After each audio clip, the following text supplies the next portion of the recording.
Buenas tardes. Vamos a responder una pregunta que nos hacen en el WhatsApp. Un alumno de la maestría nos dice, profe, estoy con el PTO, pero me tocó que a través de las materias de física y biología buscar dos estrategias referentes a esas materias e implementarlas a través de los tres grupos. Pero no se me ocurre cómo yo voy a relacionar los intereses del PTO con estas materias escolares, que son materias que tienen contenidos tan específicos en el área de la ciencia. Hay tres cosas que tenemos que tener claras antes de empezar. Primero, que la característica fundamental de lo que le llamaríamos una pedagogía crítica, que más que atender una pedagogía es una filosofía de la educación que busca la emancipación del hombre sobre todas las formas de dominación, eso hay que entender. O sea, si el PTO pretende implementar la pedagogía crítica, lo hace porque pretende emanciparse de todas las formas de dominación que el capitalismo ha ido refinando e implementando a través de la historia. Lo otro es comprender que el carácter de las materias escolares, esas disciplinas científicas se fueron construyendo junto con el desarrollo del capitalismo y de los sistemas de explotación. Y son disciplinas que se especializan en estudiar una parte de la realidad, no la realidad como tal. La física estudia los fenómenos físicos, ¿no? Y por supuesto, cuando tú lanzas un proyectil, puedes calcular la trayectoria del tiro, el alcance máximo, la altura máxima, conociendo algunas variables iniciales. Velocidad inicial, el ángulo del disparo y tal vez prescindiendo de la resistencia del aire. Lo que no estamos discutiendo es si es una bomba atómica, una bomba nuclear, pero es un proyectil. Y estoy estudiando el lanzamiento de proyectiles. Yo me abstraigo de la condición histórica, de la situación histórica en la que los proyectiles han matado miles de personas y estudio en física, de forma abstracta, la trayectoria de un proyectil y cómo calcular eso. En este sentido es que quiero que se comprenda que la física estudia una parte abstraída de la realidad histórica, no estudia la realidad histórica. Y eso ocurre con toda la ciencia, eso ocurre con todas las materias. Al final tenemos muchachos estudiando muchas materias sin comprender la realidad histórica, porque esto en algún momento tiene que unirse para que él logre comprender el mundo en el que vive. Entonces tenemos muchachos que se gradúan de la prepa, que se gradúan del bachillerato, que se gradúan de la secundaria, incluso de la universidad, y no se pueden explicar la realidad. No pueden entender la realidad, no pueden emitir un juicio argumentado de la realidad histórica en la que viven, porque ellos se han pasado su vida estudiando materias escolares que son abstracciones de esa realidad, donde se les proponen teorías explicativas y abstractas de esa realidad, y no se une todo. Entonces, si queremos que el muchacho tenga conciencia histórica y se convierta en un sujeto histórico, la ciencia tiene que caminar el camino inverso. Tiene que andar en dirección inversa. Tenemos que dar ciencia, sí, pero con conciencia. Esto es lo que queremos proponer en él. Dar ciencia con conciencia. Significaría, voy a poner algunos ejemplos.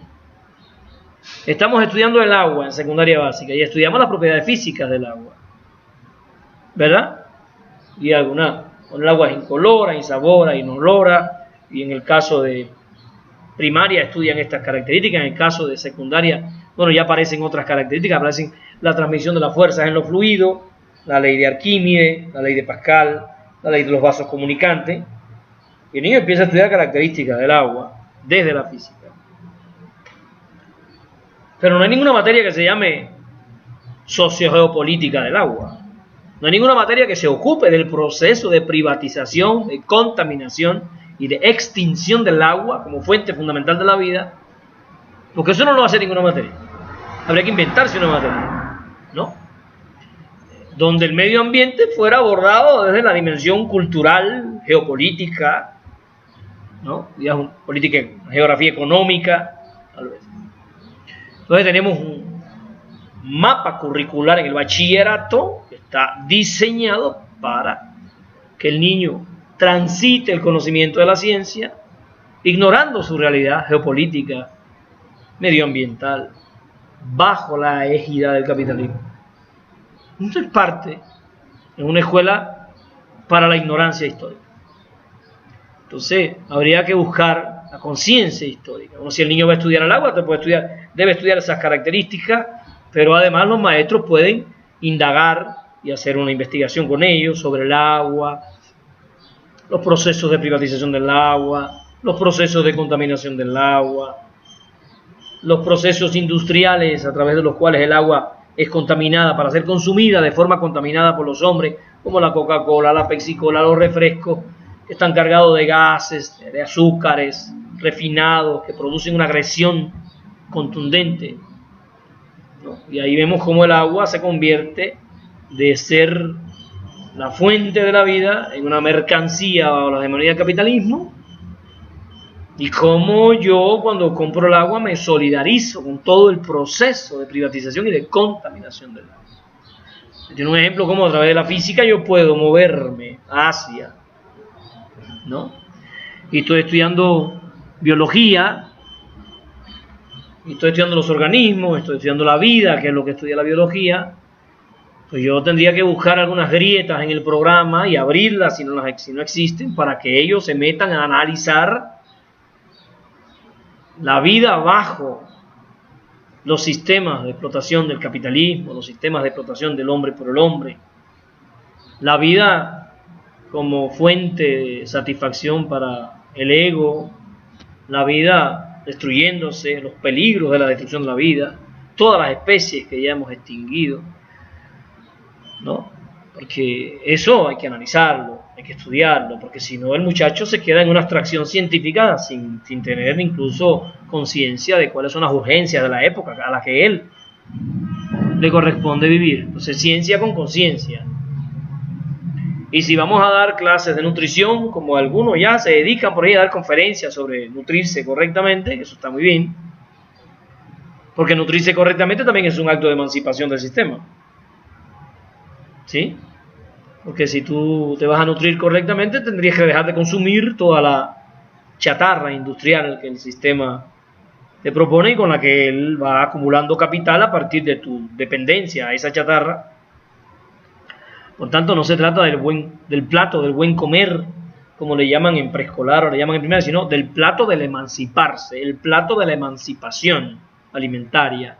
Y ahí ya le das una dimensión, digamos, geopolítica, biogeopolítica al plato. No se trata de comer bien, porque eso lo puede hacer un sujeto en su casa por su cuenta. Se trata de emanciparnos a través de la alimentación, y ya eso es un discurso que tiende a la unidad, a la conciencia colectiva, a la construcción de un sujeto histórico.